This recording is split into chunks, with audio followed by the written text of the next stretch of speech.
Breaking news formula ఈ race కేసులో ACB దర్యాప్తు స్పీడప్ చేసింది. మున్సిపల్ అడ్మినిస్ట్రేషన్ నుంచి మరిన్ని డాక్యుమెంట్స్ ను సేకరించింది. ఈ రేసు డాక్యుమెంటేషన్ లో పాల్గొన్న ఉద్యోగుల స్టేట్మెంట్ రికార్డ్ చేసేందుకు రెడీ అవుతోంది. అయితే ఈ కేసులో ఇప్పటికే హైకోర్టును ఆశ్రయించారు మాజీ మంత్రి కేటీఆర్. కోర్టు ఈ నెల 30 వరకు అరెస్టు చేయొద్దని ఆదేశించింది హైకోర్టు. కానీ విచారణను మాత్రం కొనసాగించవచ్చని తెలిపింది. దీంతో కేటీఆర్ తో పాటు అరవింద్ కుమార్, బిఎల్ఎన్ రెడ్డి కూడా విచారణ ఎదుర్కోబోతున్నారు.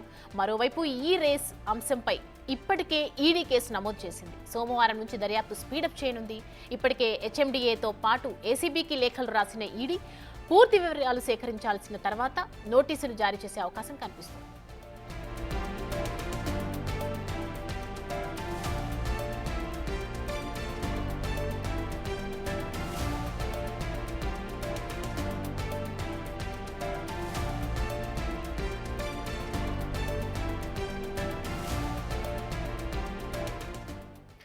ఇదే అంశానికి సంబంధించి మరిన్ని అప్డేట్స్ తో మా ప్రతినిధి సురేష్ లైవ్ లో సిద్ధంగా ఉన్నారు. సురేష్, కేటీఆర్ తో పాటు అరవింద్ కుమార్ అలాగే బిఎల్ఎన్ రెడ్డి కూడా విచారణ ఎదుర్కోబోతున్నారు మండే నుంచి అని తెలుస్తోంది. అయితే ఎఫ్ఐఆర్ లో ఏ అంశాలు అయితే 5 అంశాలు కోరినట్లు తెలుస్తూ 5 అంశాలు ప్రకటించినట్లుగా తెలుస్తోంది. ఈ అంశాలతో పాటు ఇంకైనా ఇతర అంశాలు ఉన్నట్లు కూడా మొన్న హైకోర్టులో న్యాయవాదులు తెలిపారు, ప్రభుత్వం తరపు న్యాయవాదులు. దీనికి సంబంధించి ఏదైనా విచారణ చేసే అవకాశాలు ఉన్నాయా?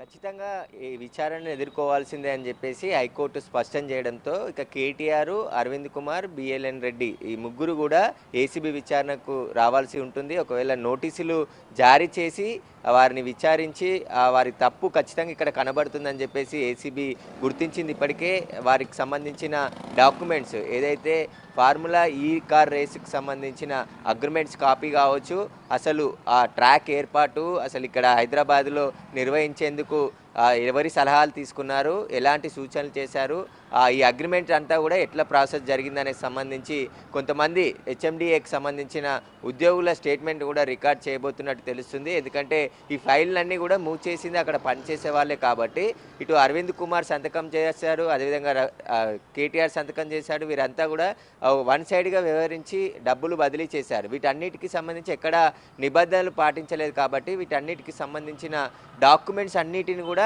ఇప్పటికే ఏసీబీ తెప్పించుకొని పరిశీలిస్తుంది. మరికొన్ని అవసరమైన డాక్యుమెంట్స్ని కూడా అందించాలని చెప్పేసి ఇటు పురపాలక శాఖతో పాటు హెచ్ఎండిఏ అధికారులకి లేఖలు రాయడం జరిగింది. వాటికి సంబంధించిన పూర్తి ఆధారాలు సబ్మిట్ చేయాలని చెప్పేసి ఏసీబీ చెప్పింది. ఇప్పటికే చేయాల్సిన గ్రౌండ్ వర్క్ అంతా కూడా ఏసీబీ చేసేసింది. ఇక ఈరోజు లేదా రేపు కేటీఆర్కి, అరవింద్ కుమార్కి, బిఎల్ఎన్ రెడ్డికి ముగ్గురికి నోటీసులు ఇచ్చి విచారణకు పిలిచే అవకాశం కనబడుతుంది.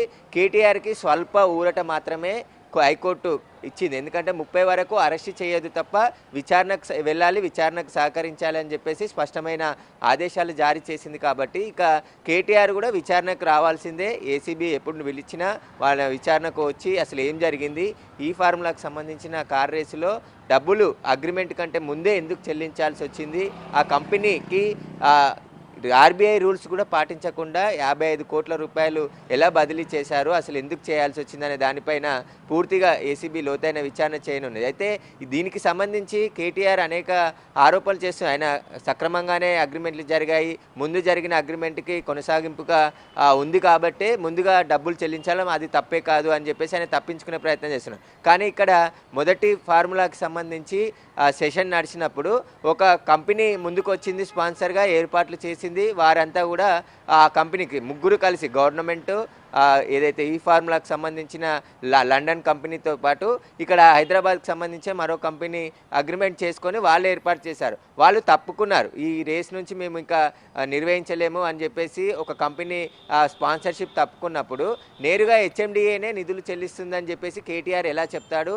దానికి కావాల్సిన అగ్రిమెంట్స్కి సంబంధించి పూర్తి కాకముందే డబ్బులు ముందుగానే ఎలా బదిలీ చేశారో అసలు దీనికి సంబంధించిన లోతైన దర్యాప్తు ఇప్పుడు ప్రారంభించింది. ముఖ్యమంత్రి రేవంత్ రెడ్డి కూడా అసెంబ్లీలో ప్రకటించాడు, ఇది ఒకవేళ మేము కానీ ఆపకుంటే మరో 600 కోట్ల రూపాయలు కూడా చెల్లించాల్సి వచ్చేది, వారికి సంబంధించి నష్టపోయేది హెచ్ఎండిఏ ఇప్పటికే. కాబట్టి మేము ముందుగానే గుర్తించి ఈ 55 కోట్లే నష్టం జరిగింది కాబట్టి దీనికి సంబంధించి పూర్తి విచారణ జరపాలని చెప్పేసి ఏసీబీకి ఫిర్యాదు చేశాము.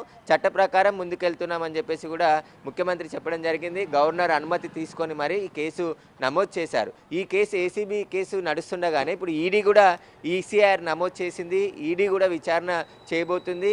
ఆ ఈడీ దూకుడు కూడా పెంచబోతున్నట్టు తెలుస్తుంది సోమవారం నుంచి. ఎందుకంటే ఇప్పటికే ఏసీబీకి హెచ్ఎండిఏకి లేఖలు కూడా రాసింది. ఏసీబీ నమోదు చేసిన ఎఫ్ఐఆర్ కాపీతో పాటు వారి దగ్గర ఇప్పటివరకు కలెక్ట్ చేసిన ఆధారాలన్నిటిని కూడా అందించాలని చెప్పేసి ఈడీ కోరింది. ఇటు హెచ్ఎండిఏని కూడా పూర్తిగా అసలు ఈ నగదు లావాదేవీలు ఏ డేట్లో జరిగాయి, ఎన్ని నగదు విదేశీ అకౌంట్లకి సంబంధించి డబ్బులు పక్కదారి పట్టాయి, వీటికి సంబంధించి హెచ్ఎండిఏకి నష్టం జరిగిందనే దానికి సంబంధించి ప్రస్తుతం అయితే దర్యాప్తు కొనసాగుతుంది. కాబట్టి ఈడీ కూడా పూర్తి ఆధారాలు సేకరించిన తర్వాత నోటీసులు ఇచ్చి ముగ్గురిని విచారణకు పిలిచే అవకాశం కనబడుతుంది. ఇక ఏసీబీ దర్యాప్తులో కీలక అంశాలు బయటపడే అవకాశం ఉంది. హైకోర్టుకు కూడా ఏసీబీ తరఫున సీనియర్ కౌన్సిల్ అదే విషయాలు చెప్పారు. ఎందుకంటే ముందు ఎఫ్ఐఆర్ చేశారు, ప్రైమరీ ఇన్వెస్టిగేషన్ జరిగిన తర్వాతే ఏం జరిగింది అనేది పూర్తి ఆధారాలు బయటకు వచ్చే అవకాశం ఉంది. కాబట్టి కేసుకు సంబంధించి దర్యాప్తు కొనసాగుతుంది. హైకోర్టు కూడా విచారణ కొనసాగించవచ్చు, ఎలాంటి అభ్యంతరం లేదు అని చెప్పేసి స్పష్టమైన ఆదేశాలు ఇచ్చింది. కాబట్టి ఇప్పుడు ఏసీబీ కూడా ముందుకు వెళ్తుంది. Thanks for the update Suresh.